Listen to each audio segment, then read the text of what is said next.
Assalamualaikum warahmatullahi wabarakatuh. Alhamdulillah kita berjumpa kembali di mata kuliah dasar-dasar akuntansi untuk pertemuan ke-10. Masih di perusahaan dagang. Kita masuk ke tahap jurnal khusus, buku besar, dan neraca. Jurnal khusus. Jadi jurnal khusus ini berbeda ya dengan jurnal umum. Ada jurnal umum, ada jurnal khusus. Kalau jurnal khusus itu adalah jurnal yang digunakan untuk mencatat transaksi yang sejenis, rutin, dan memiliki frekuensi transaksi yang banyak. Kalau misalnya perusahaannya kecil, itu cukup pakai jurnal umum. Tapi kalau perusahaan besar, misalnya perusahaan dagang, itu biasanya kita pakai jurnal umum dan jurnal khusus. Ada dua yang kita pakai ya, ada jurnal umum dan jurnal khusus. Justru jurnal khusus ini akan memudahkan pencatatan ya, karena nanti kita tidak perlu mikir akunnya apa gitu seperti jurnal umum. Nah, manfaat jurnal khusus ini adalah untuk menyederhanakan pencatatan, kemudian menghemat waktu, tenaga, biaya, jadi lebih mudah. Kemudian yang ketiga, untuk pembagian pekerjaan, pembagian pencatatan, pengelompokan transaksi, dan memudahkan pembukuan ke buku besar. Nah, untuk perbedaannya antara jurnal umum dan jurnal khusus. Kalau jurnal umum itu untuk mencatat semua jenis transaksi, tapi kalau jurnal khusus itu hanya untuk mencatat transaksi yang sejenis saja. Kalau jurnal umum itu bentuknya buku harian dengan 2 kolom, ya kan, masih kosongan ya, format yang kosongan kita isi sendiri. Tapi kalau jurnal khusus itu ada banyak kolom. Kemudian tidak ada kita tidak perlu menuliskan nama akun, tapi karena di situ sudah ada nama akunnya.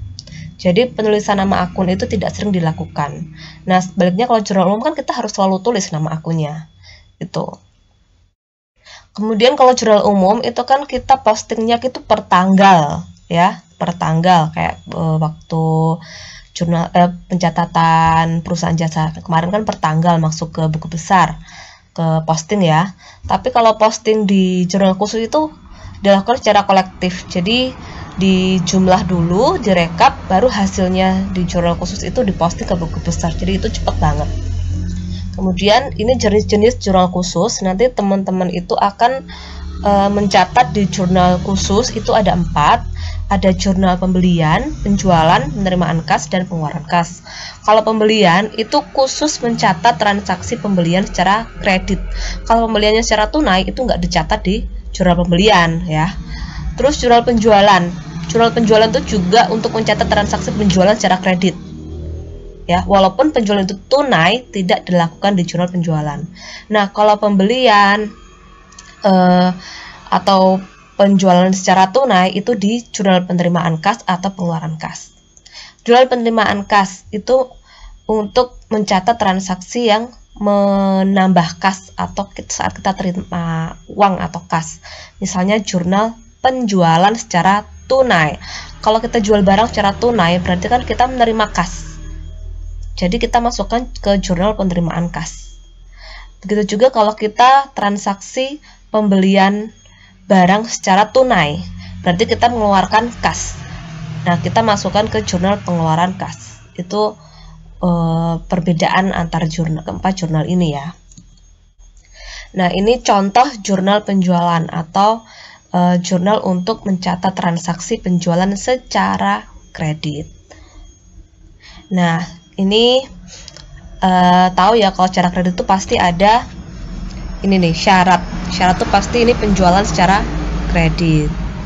Ini juga syarat EOM atau end of month tuh.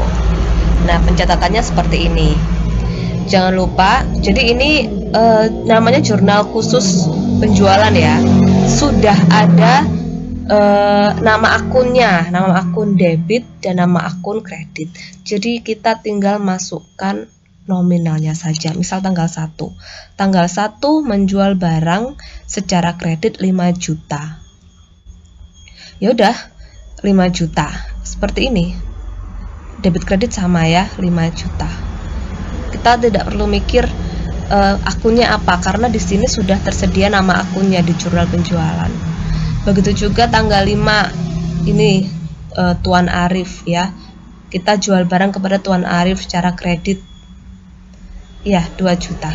Udah seperti ini. Nah, yang teman-teman nggak boleh lupa itu mencatat nama debiturnya di sini. Yang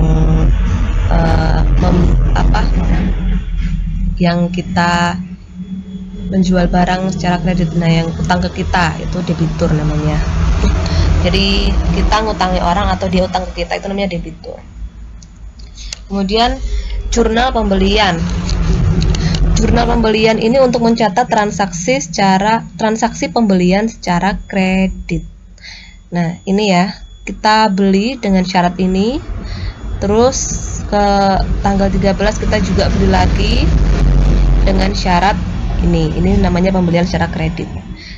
Jurnalnya, jurnal khususnya itu sudah ada kolom seperti ini ya. Ada kolom debitnya pembelian, kreditnya utang dagang. Udah, kita tinggal masukkan saja. Debiturnya ini krediturnya ini PT Makmur, masukkan. Yang ini Toko Jaya, masukkan. Sudah ya, beli secara kredit 3 juta, masukkan ke sini langsung. Tidak perlu mikir akunnya apa karena sudah tersedia. Udah ya. Kemudian ada jurnal penerimaan kas. Kalau penerimaan kas ini untuk mencatat penjualan tunai, kemudian pendapatan bunga ketika kita menerima pendapatan bunga bank, itu kan terima kas. Kemudian pendapatan sewa kalau kita menyewakan toko atau ruko itu, dan lain-lain. Intinya dimana kita itu ada terima kas lah gitu ya. Contoh ini, menjual barang secara tunai, itu kan terima kas 1 juta. Terus menerima bagi hasil 200.000, itu juga kasnya nambah. Menerima pelunasan itu juga kita kasnya nambah ya. Nah, ini contohnya nih, sudah ada akun ya, sekali lagi sudah ada akun di debit seperti ini dan kredit seperti ini. Kalau tanggal 13 ini kan menjual barang secara tunai, berarti kas kita nambah ya. Nih, tinggal milih aja kreditnya apa. Kreditnya ya penjualan lah, karena kita menjual barang secara tunai. Terus tanggal 15 menerima bagi hasil. Nah, berarti yang debit apa nih? Jelas kas. Terus yang kredit apa? Piutang bukan, penjualan bukan, berarti lain-lain, karena lain-lain ini adalah pendapatan bunga atau dari bagi hasil. Kemudian yang tanggal 30 menerima pelunasan dari Tuan Arif, tulis ya, Tuan Arif harus ditulis nih krediturnya. Menerima ini ya, misal kemarin kita dapat potongan lah, kita ngasih potongan ya, misalnya kita ngasih potongan 100.000. Nah, berarti kas kita nerima 1.900.000 yang 100 potongan. Kreditnya apa? Kreditnya ya piutang, tinggal milih aja ini atau ini. Kreditnya piutang berkurang 2 juta ya. Kita tinggal masukkan nominal dengan memilih akun yang di debit ini apa, yang di kredit ini yang apa, cuma gitu. Kemudian selanjutnya jurnal pengeluaran kas. Kalau pengeluaran kas itu berarti kita yang pertama ini bayar utang, jelas ya, itu keluar kas. Bayar gaji, kemudian beli barang secara tunai ya, ini harusnya ya, maaf, ini harusnya beli barang secara tunai bukan secara kredit. Kemudian retur penjualan tunai. Nah, ini contohnya ya, beli barang secara tunai ya, itu 10 juta, bayar beban angkut, membayar utang, pokoknya intinya dengan kata bayar gitu ya, beli tunai. Nah, jurnal khususnya itu seperti ini. Nah, kita tulis nih, ini CV Mandiri ya, kita beli secara tunai 10 juta dari CV Mandiri di debit ya. Debitnya kita pilih yang pembelian karena pembelian secara tunai, nggak mungkin utang, tinggal milih akun aja. Kemudian kreditnya apa? Pasti kas ya. Kemudian tanggal 17 bayar beban angkut, debitnya pilih yang mana nih?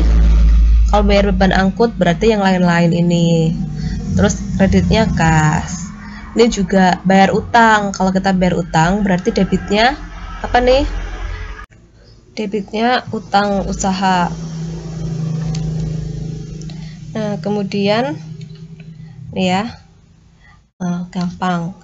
Jadi jurnal khusus ada 4 ya tadi ya. Ada ini yang pertama penjualan, kemudian pembelian, kemudian penerimaan kas, kemudian pengeluaran kas. Nah, yang terakhir ini ada jurnal umum. Kalau jurnal umum ini fungsinya untuk mencatat transaksi yang tidak dicatat di jurnal khusus. Biasanya yang kita catat di jurnal umum itu transaksi retur, baik itu retur pembelian dan retur penjualan. Itu. Ini ya, misal tanggal 4 diterima kembali dari PT Lenova atas penjualan barang dagang 400. Kalau tanggal 5 dikembalikan, kita ngembaliin barang ke PT Makmur karena rusak senilai 100.000. Nah, contohnya seperti ini. Yang pertama ini kan retur penjualan ya, karena kita menerima kembali barang yang sudah kita jual ke PT Lenova. Jadi retur penjualan pada piutang dagang. Jadi ini retur dan retur pembelian dan penjualan yang terjadi saat penjualan dan pembelian tersebut terjadi secara kredit ya. Jadi ini retur penjualan, kreditnya piutang dagang. Nah, kalau yang tanggal 5 kebalikannya, kita beli barang tapi kita kembalikan, berarti utang dagang berkurang, kreditnya retur pembelian ini. Ini untuk pencatatan retur pembelian dan penjualan ya, waktu transaksi pembelian atau penjualan kita itu secara kredit. Itu nyatetnya di jurnal umum. Tuh. Kemudian sekarang ke tahap buku besar. Setelah tadi jurnal umum, selanjutnya kan kita posting ya ke buku besar. Nah, buku besar itu juga ada 2, yaitu buku besar utama dan buku besar pembantu. Kalau buku besar utama kemarin sudah kita praktekkan ya di perusahaan jasa, ada kas, piutang dagang, utang dagang. Jadi setiap ada transaksi apapun itu kita posting ya kan. Setiap transaksi kita posting. Kemudian ini ada buku besar pembantu. Kalau buku besar pembantu ini hanya untuk nyatet piutang dagang dan utang dagang. Piutang dagang setiap kreditur debitur ya, utang dagang dan utang dagang setiap kreditur dan debitur. Kemudian dasar posting ke buku besar, jelas dasar kita posting itu pakai jurnal umum dan jurnal khusus. Posting bisa dilakukan setiap akhir pekan atau akhir bulan gitu ya. Atau sedangkan posting ke buku besar pembantu setiap terjadi transaksi. Nah, untuk buku besar pembantu itu setiap terjadi transaksi. Nah, posting diawali dengan saldo awal dulu ya, kalau ada neraca awalnya. Kemudian posting dilakukan dengan memindahkan saldo pada setiap akun pada jurnal ke dalam buku besar masing-masing akun. Nah, ini yang buku besar pembantu. Buku besar pembantu itu ada 2, yaitu buku besar pembantu utang dan buku besar pembantu piutang. Tuh. Jadi ini untuk mencatat utang kita kepada kreditur, yang ini secara individual ya, jadi tidak digabungkan. Kemudian ini buku besar pembantu piutang untuk mencatat piutang kepada debitur atau orang yang ngutang ke kita secara individual per nama. Tuh. Nah, sumber pencatatan buku besar pembantu ini adalah dokumen transaksi yang mengakibatkan perubahan utang piutang, baik itu faktur. Biasanya kita pakai itu ya, pengeluaran kas atau penerimaan kas. Ini karena kan penjualan bisa sih, penjualan pembelian bisa, yang ada sangkut pautnya dengan utang piutang. Biasanya utang piutang ini yang penjualan pembelian ya. Kita lihatnya dari situ. Kemudian ini ilustrasi postingnya ya. Nah, ini jurnal penjualan nih, saya singkat JJ, jurnal jual. Tadi kan jurnal penjualan seperti ini. Kita jual barang ke PT Lenova dan Tuan Arif. PT Lenova dan Tuan Arif ini adalah debitur. Ini debitur ya, karena dia ngutang ke kita. Nah, posting ke buku besar pembantu caranya seperti ini. Jadi dibuat per nama. Misal PT Lenovo. Kita penjualan ini ya. Kita masukkan saja piutangnya adalah, ini kan piutang ya, berarti di debit 5 juta. Kemudian yang berikutnya kita juga catat Tuan Arif. Tuan Arif kita catat di buku besar pembantu piutang 2 juta. Ini debit 2 juta piutang ya. Kemudian yang buku besar ya, buku besar namanya buku besar piutang dagang. Nah, kita ambil dari sini 7 juta ya, dari jurnal jual sebesar 7 juta. Jadi tidak per transaksi ya, tapi langsung rekapnya ini kita masukkan, jumlahnya kita masukkan sini. Itu bedanya dengan buku besar di perusahaan jasa kemarin ya. Jadi kalau ini kita per akhir bulan. Kemudian jangan lupa nanti di jurnal penjualan ini kita tandai dengan kode piutang dagang 112. Ini tandanya jurnal untuk penjualan sudah kita posting. Kemudian ini formatnya buku besar utama dan pembantu tuh seperti ini ya. Ada ini nanti untuk nama akun debitur atau krediturnya kalau buku besar pembantu. Nah, kemudian neraca saldo. Neraca saldo itu tahapan setelah kita membuat buku besar ya. Itu. Jadi setiap saldo atau setiap sisa di buku besar itu kita catat, kita pindahkan ke neraca saldo. Nah, jadi gunanya untuk mencocokkan jumlah sisa seluruh akun buku besar. Jadi terus kemudian neraca saldo ini memudahkan untuk menyusun laporan keuangan seperti ini ya. Jadi nominal-nominal ini kita peroleh dari saldo-saldo di buku besar utama ya.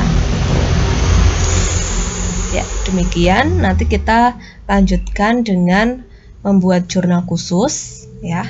Nanti saya kasih formatnya jurnal khusus.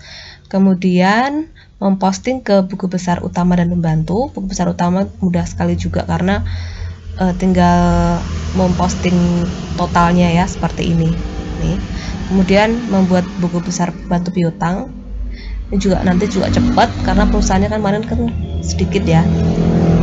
Setelah itu yang terakhir membuat neraca saldonya. Tuh. Demikian. Terima kasih atas perhatiannya. Wassalamualaikum warahmatullahi wabarakatuh.